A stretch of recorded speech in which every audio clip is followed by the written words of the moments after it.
Bucknutters. It's Tuesday, January 10th, 2017. I'm Dan Rubin. This is Bucknuts Morning 5 Change. Joined, as always, on Tuesdays by Duane Long. Duane, like most of the football-loving portion of America, you were up late last night, as was I. We're going to start today talking about that game. Quite an impressive performance by Clemson. An amazing comeback, an amazing finish. What's your vibe as the college football season is wrapped up with Clemson as the champ? Well, what a way to go out. I mean, that was just such a great game. That's what you look for in a championship game. The one thing that stands out to me is Deshaun Watson's performance. The kid is just,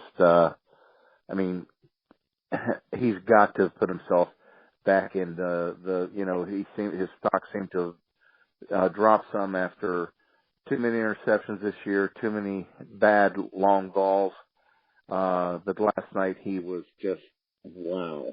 He stood in there. He was, the rush was, Alabama was beating Clemson's offensive line, especially out on the edges pretty badly. And the guy stood in there, delivered, put the ball on target.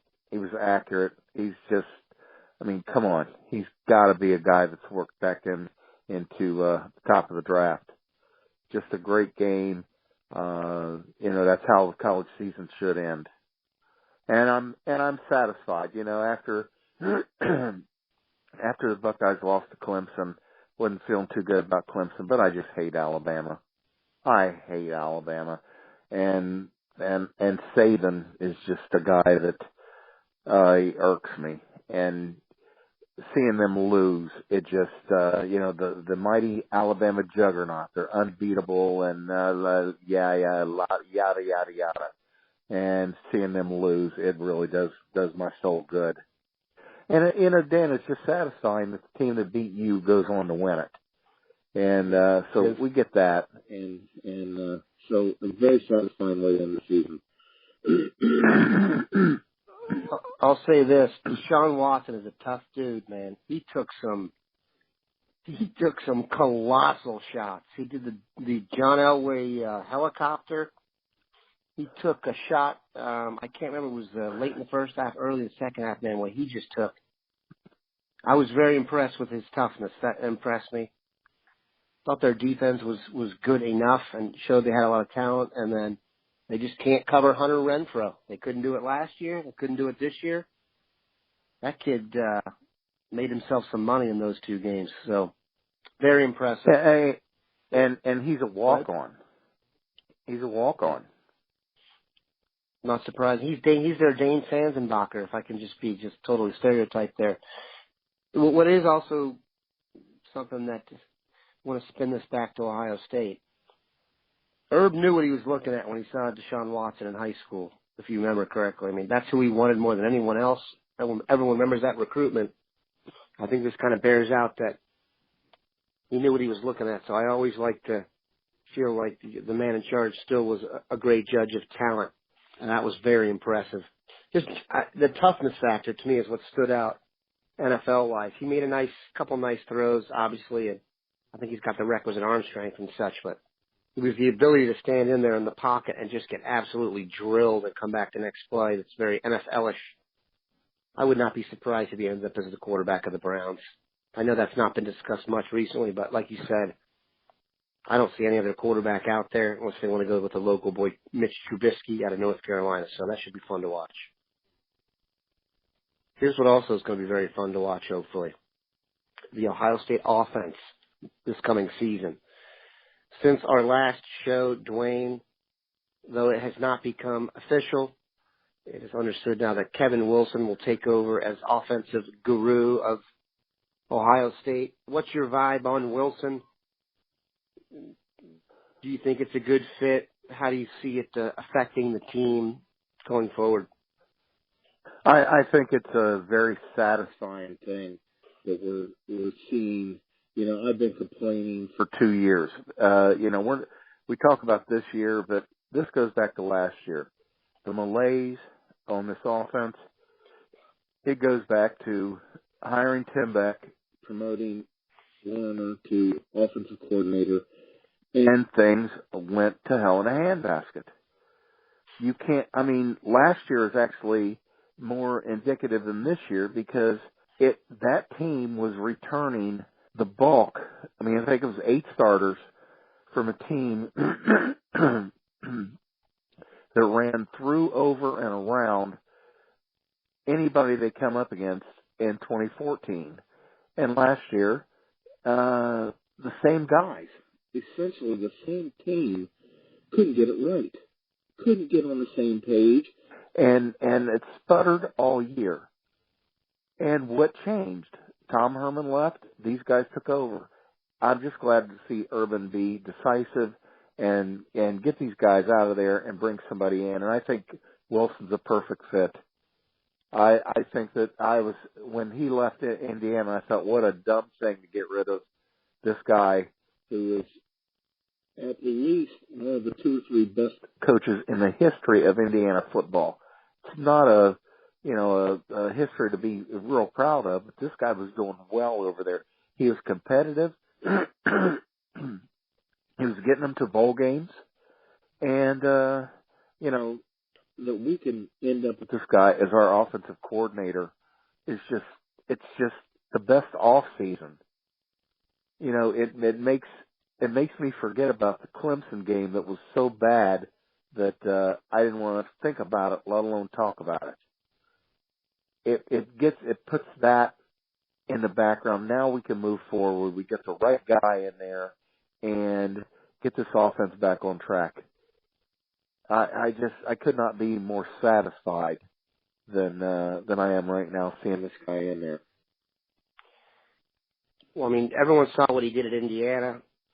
He made this point ad nauseum on the Bucknuts 90, and even here a couple times. If you were to take the last, say, 8 or 9 years in the Big Ten and rank just the units, by that I mean Ohio State's offense, Ohio State's defense, Purdue's offense, Purdue's defense, that kind of thing. I think the Indiana offense might be a top 3 unit, top 4 unit. You probably have Ohio State's offense and defense and Michigan State's defense, and then Indiana's offense. So, considering he's not coming here to coach any defense and we're just judging him on how he did as an offensive coach, that's pretty good. Secondly, the last time this guy had, elite talent to work with, though he did have some good players in Indiana pro-wise. He was at Oklahoma, and Sam Bradford won the Heisman Trophy. Yeah, Sam Bradford won the Heisman Trophy. He had 2 Heisman Trophy winners. Yeah, and Jason White before that. So, yeah. Yep. So this guy knows what he's doing, and like you said, he's partly to blame, Duane. Hold on a sec. He's partly to blame for the Big 12's offensive turning into arena football. He's the one that brought that approach to Oklahoma and legitimized it in some way, and everyone had to chase them. And we've seen the results of that. So, no, I think it's a tremendous hire. I think, as we mentioned, the boarding house yesterday, 1 cook in the kitchen upstairs is probably how it needs to be. I never have understood that. I still, to this day, even if for me to believe who was calling the plays, I would have had to be in the box. I don't understand 2 guys up there. I like the one voice thing. So that's impressive.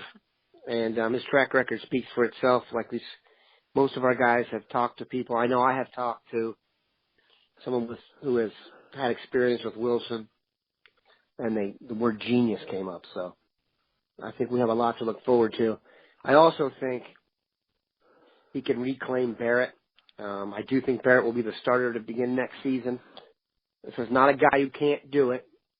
This is a guy who in 2014, I watched the games. Unless there's a physical component to his struggles, I'm hopeful they can get back to the 2014 form, and Wilson is the guy to do it. Let's move on to more of the future. You had a chance to check out, like everybody else, the U.S. Army All-Star Weekend. You literally couldn't go a play without seeing multiple Buckeyes flash. Of what turned out to be 10 guys down there, 7 of which that got on the field, who jumped out at you in terms of guys that will be wearing scarlet and gray? Well, obviously, Chase Young. Chase Young was incredible in this game. He's going up against the guy that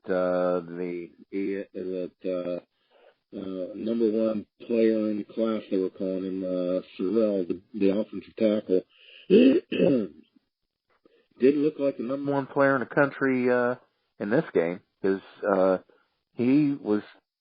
Chase Young just kind of ate him up, made him look bad.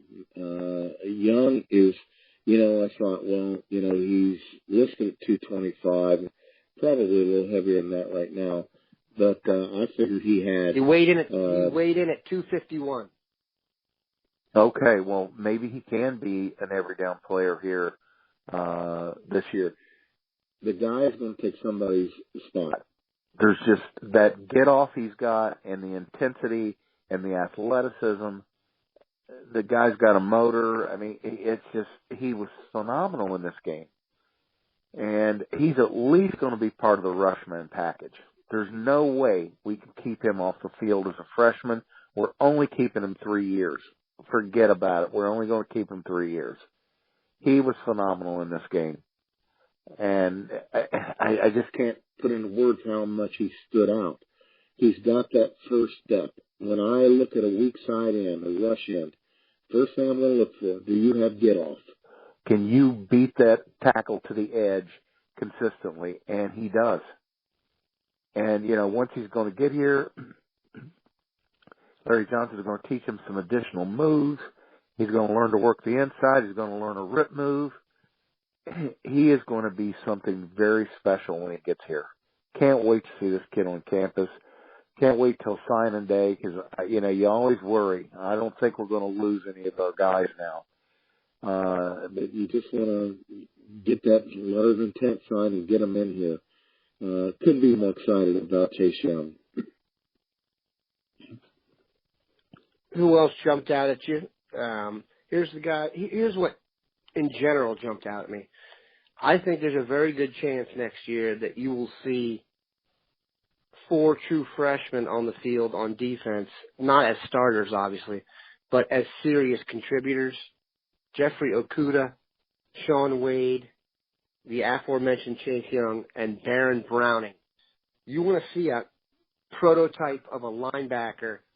Baron Browning is like Rolando McClain without the social tendencies and about a 4.40. What were your thoughts on Browning? I remember during the game, I saw him chasing a guy, and I said, that reminds me of the movie The Predator.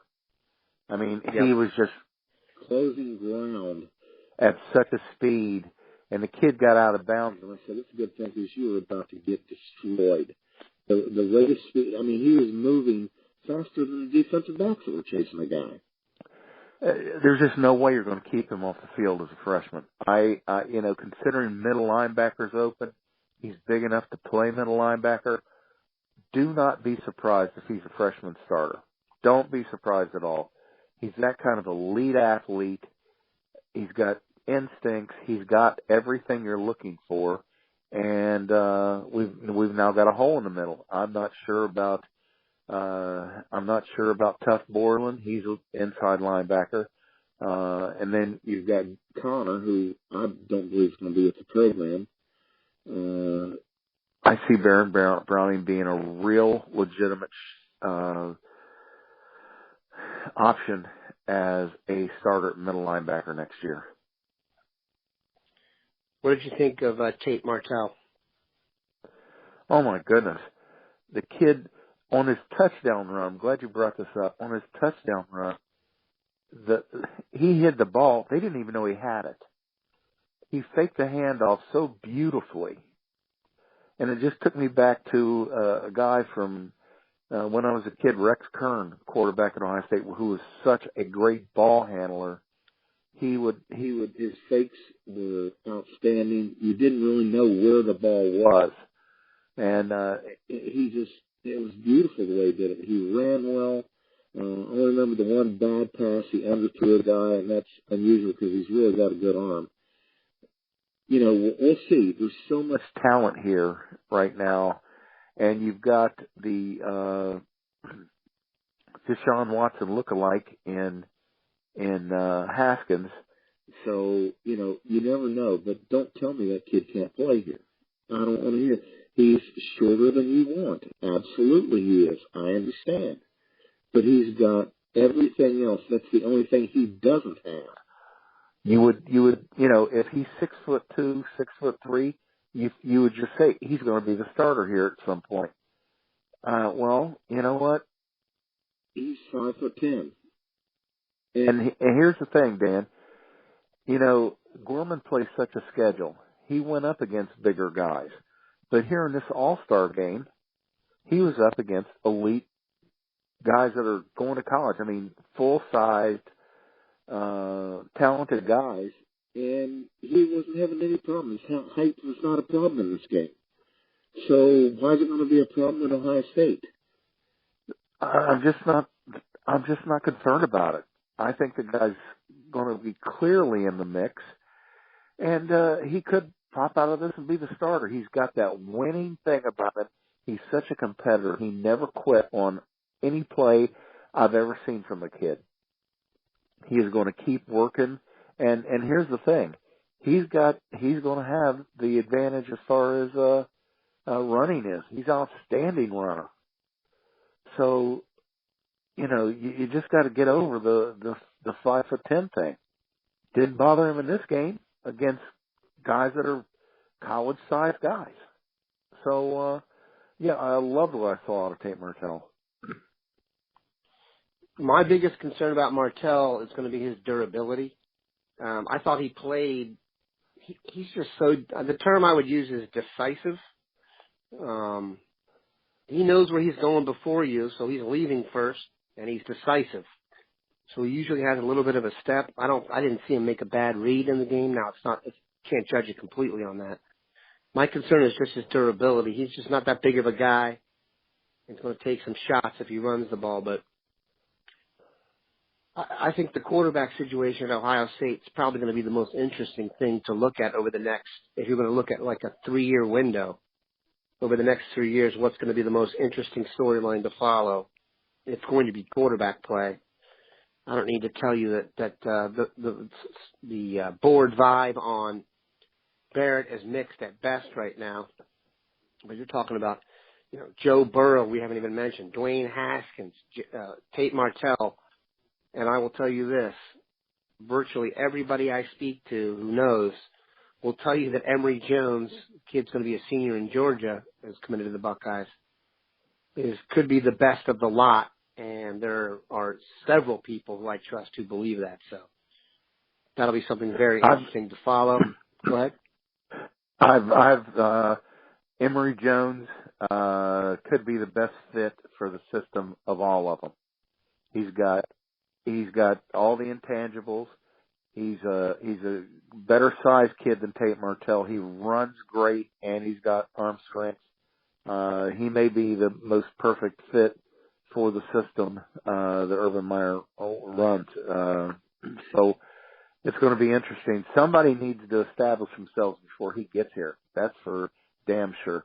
And I wanted to say this about Barrett. The thing about, one thing a theme that keeps coming up is quarterback competition. There is absolutely no way that J.T. Barrett would be back for senior year if he wasn't going to be the starter. Forget about it. There's no way Urban Meyer would have sat him down and said, look, dude,